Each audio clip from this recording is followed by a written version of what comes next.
Thank you, and good afternoon, ladies and gentlemen. I feel very much an outlier in this particular group. You won't learn anything about beef genetics from me. We are very much commercial farmers, motivated primarily by trying to realise the potential of our farms, and we're also very focused on the bottom line. I think this afternoon I'm really just going to talk about what we do, why we've sort of chosen to do it that way, and but I will talk a bit about how we go about sort of sourcing our replacement our replacement bull policy. So yeah, the majority of our farms are North Island hill country, and mainly at altitude. Rima means 5, Nui's large, and essentially when the organisation started, we had 5 large farms. Subsequently, we've bought and sold some properties, so the Rima no longer applies, but we haven't changed the name. We are predominantly breeding and finishing, but all of our farms are run largely independently of each other. A lot of sort of corporate type organisations tend to line their farms up, and one breeds and others finish or background animals. We have a reasonable geographic distribution between our properties, but also we've found, for us anyway, that we gain the best return by focusing on what we think is best for that individual farm. We have very supportive shareholders and excellent staff, and those two factors have been very important with the progress that we've made. Our staff in particular work, they're very dedicated, intelligent, hard-working people who do a great job. And we're very focused on trying to do the basics well. In terms of our beef cattle policy, we have a relatively high beef to sheep ratio, if you like, about 45% cattle, but that includes some farms which are 80% bull beef, others which have a large component of dairy support. So our underlying ratio probably of what would class more as traditional beef breeding animals would be something like 30%. We're typically mating sort of mid to late January, calving in November, weaning in May, and we finish at sort of 24 to 30 months. All of the farms we mate yearling heifers, and have done so for 15 or 20 years, so that has always been part of the policy. Historically, from a breeding perspective, we've had Angus, we've crisscrossed Angus Hereford, sourcing Angus primarily from Tamania and Herefords from Kawanui. But in more recent years, we have tended to, I suppose, follow the trend a bit towards more straight bred cattle, and we're now predominantly Angus. We have always selected bulls on the basis of EBVs. That's why we've chosen to source animals from those two particular sources, which we believe have well-established programs, and we've focused primarily on self-replacement index. But I'll come back to that a bit later. I'm now going to trot you through a bit of a synopsis of what's been happening on 5 of our farms, and I've chosen those 5 because they are properties that have been under consistent ownership for some time. Well, for a long time, but also sort of consistent management, whereas some of the other properties are more recent, and there's been other changes. So originally, our properties, when they were purchased, they were developed quickly using a lot of electric fencing and sort of quick technology, but more recently, we've probably had a bit of a redevelopment program, and we've gone through. We've focused a lot on upgrading our facilities, making things easier for the people that work there, and more efficient. and also a second round of development in terms of reticulated water supplies and so forth. So what's happened on those 5 farms? Well, in terms of stocking rate, that hasn't moved a great deal. It's improved by about 5%, and most of the increase has been in sheep. We do tend to probably run a relatively high stocking rate when we compare ourselves with our neighbours, particularly for the size of the properties, but that's about where we are. So a small increase in stock numbers. But we are producing a lot more lambs. So on those 5 farms, we're producing over that 7-year period, we've produced about 25% more lambs. Now that, a big chunk of that has come from hogget mating, but also getting more consistent lambing percentages from our ewes, which typically average about 130. In addition to producing a lot more lambs, we've been focused on trying to finish the majority of what we produce.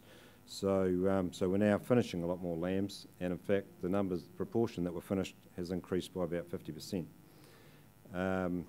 It'll possibly drop a bit this year because we've found people are prepared to pay more for them store than what the works are, but we've achieved the ability to finish a lot more of our lambs. The other thing, of course, that you'll all appreciate is that when you feed your sheep a whole lot better, then you produce a whole lot more wool. So in our case, that's about another 50 tonnes of wool.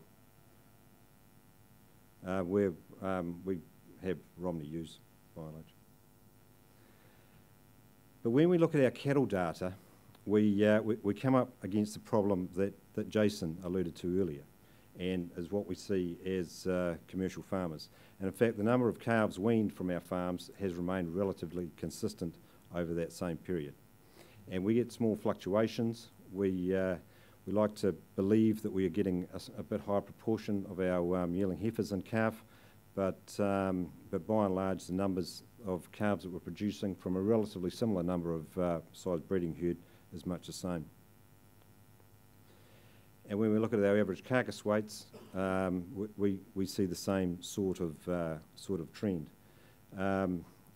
You'll notice that the average there is a little over 250, but bear in mind that this includes cows, heifers, and everything. So typically our steers are averaging about 300 kilos. That ranges between probably 295 and 315.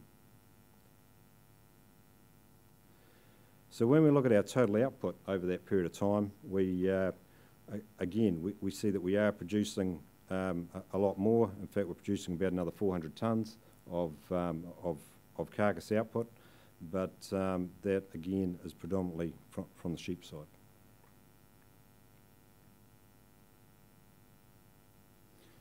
Of course, we ask ourselves, well, is this something due to how we're going about things, or how do other people fare? This is North Island lambing data, and as you'll see, there's a general upward trend. But as we're all aware, we have seen big growths in sheep output per head, whereas calving percentage has remained pretty much flat. I appreciate that calving percentage is a pretty blunt measure, but basically our data is similar to the industry, and you go back to 2001, and average carcass weights have been about the same. So from our point of view, we see that we have made big progress in our sheep production, but we haven't been able to achieve the same in our beef. And so we ask ourselves, why aren't we able to capture the benefits that improved genetics provide? Because I have no doubt that the information that Jason and other people put up in relation to EBVs is right, but our own experience is that we're struggling to represent that.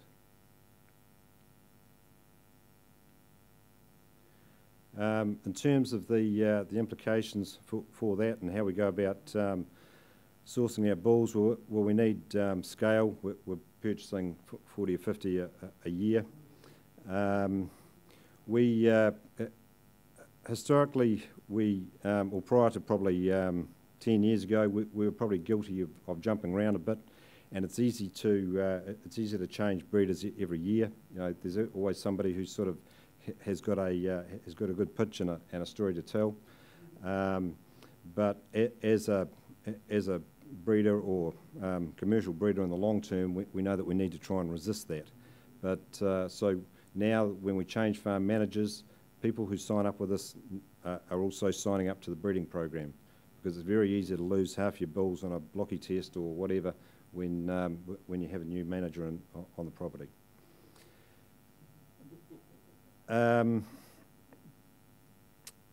But we know that we need that consistency. So we've been quite specific about choosing the places where we go to buy our animals, and so because we have to have confidence in the integrity of the program that's going on there, and that it is making progress over time. We want to make sure that somebody like Jim's not coming out and trimming the feet, which I'm sure doesn't apply much these days. But it is important that we have that. So our selection as a group has been more based around selection of an appropriate breeder, and then our farm managers have taken a big part of the selection of individual animals, because it is very important that they buy into the program, and they also have an important part to contribute in terms of individual animal selection and structural soundness and so forth. We have struggled as we've got larger, because leading breeders prefer to sell at auction. We appreciate that maximises the return for them, and I suppose does potentially give people, individuals, the opportunity to purchase any bull they wish, as long as they're prepared to pay the money.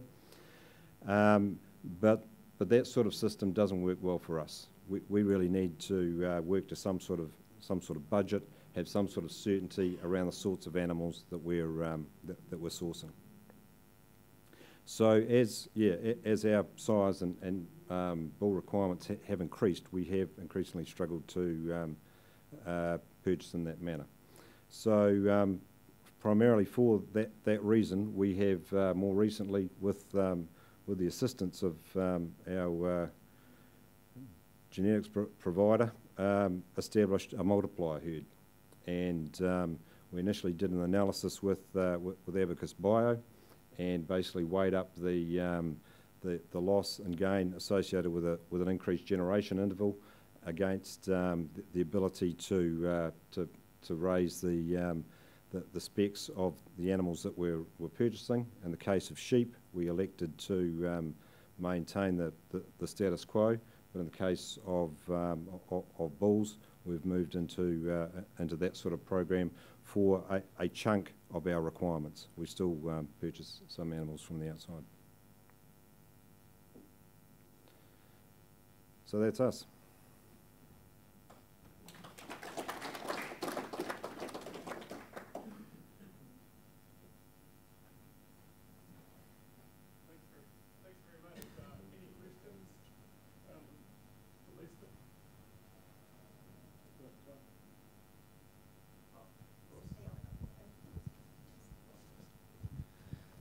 Lester, just wondering, are you going to be targeting, I guess, the premium type programs? Or like you said, your per kilo production or your kilograms production hasn't really changed a lot, but what are you doing in terms of thinking about that premium type of program? We have participated in a number of those types of programs. In our experience, they've tended to come and go a bit, and so I probably see that as having maybe potential in the future. Currently, we sell the majority of our product to AFCO, and they have some of those programs operating, and we've also supplied quite a few animals into the Farm Pure program. Our output tends to be reasonably lumpy, so because we're farming at altitude, we tend to put out a big lump of our production over a relatively narrow time. That doesn't always suit those sorts of programs. And I suppose the other thing has been sort of the inconsistency of the demand from them. So yeah, if there's an opportunity to supply something at higher value, then we would certainly be keen. I think the other reason why we have elected to try and keep our animals from one source is in order to maintain some consistency across the herd between farms in the event that we do have that opportunity in future.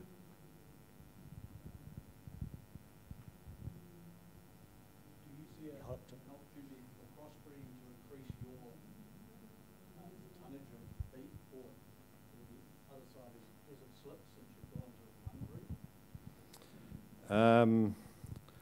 I personally am suspicious that it might have a bit, but our farm managers are probably fairly have a preference for one breed. Coinciding, we've sort of moved from the crisscrossing, and we used to use a lot of growth promotants, particularly in steers. So both of those things have been phased out in the last sort of 3 to 5 years, and we've probably maintained our carcass weights. So maybe we're seeing the benefits of some gains there. We have occasionally used terminal sires on some of the farms, but again, we sort of unless we can give those animals more feed, we aren't seeing much of a gain.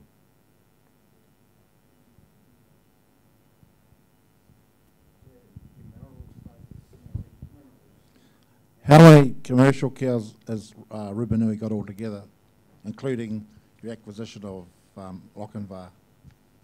We made about 8,000. Thank you.